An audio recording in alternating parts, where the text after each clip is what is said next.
हम समस्थियाव भारतनि गिबि मन्त्रि नरेन्द्र मदि बिथाङा सुबुं गोबां बाहागो लाफैबाय नोंथाङा माबायदि नुदों? जों जोबोद गोजोननाय मोनदों दिनै तामुलपुर बायदि जायगायाव उदांस्रिनि 75 बोसोर रावबो प्रधानमन्त्रि रावबो नखर मन्त्रि फैयाखैमोन आरो दिनै फार्स्ट टाइम प्रधानमन्त्रिया फैनानै बेवहाय भाषण होलांबाय आरो प्रधानमन्त्रि फैनायनि उनाव जोङो सिउर जानो हायो कि जोंनि ओनसोलाबो जौगासिगोन जोंनि ओनसोलावबो गोबां जौगानायनि खामानिया जासिगोन आरो बिनिखायनो जोङो प्रधानमन्त्रि बिथांखौ लाबोदों।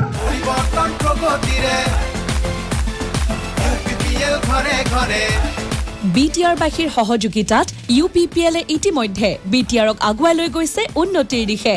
আহক ভ্ৰষ্টাচাৰমুক্ত শান্তিৰ BTR গঢ়ো, আহক UPPLক সহযোগ কৰো। আগন্তুক বিধানসভা নিৰ্বাচনত ট্ৰেক্টৰৰ চিনত ভোট দি UPPLক জয়যুক্ত কৰো।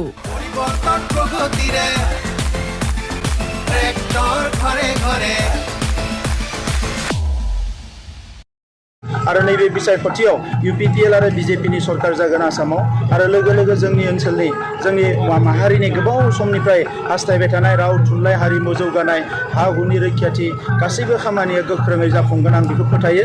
दा बेनिखायनो नैबे इलेक्शननि बोथोरखाय आं बयखौबो खावलायो जे नैबे इलेक्शनाव बयबो जाहाथे खौसे जानानै UPPLनि बिजाथिफोरनो ट्रेक्टरनि सावगारियाव भट होयो आं बेखौ खावलायो।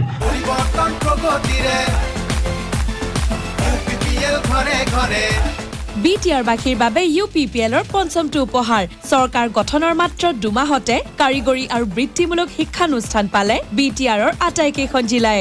অন্ধকাৰ আঁতৰি BTRত এতিয়া কেৱল উন্নতি পৰিৱৰ্তন প্ৰগতিৰে UPPL ঘৰে ঘৰে। আগন্তুক বিধানসভা নিৰ্বাচনত ট্ৰেক্টৰ চিনত ভোট দি UPPLক জয়যুক্ত কৰক।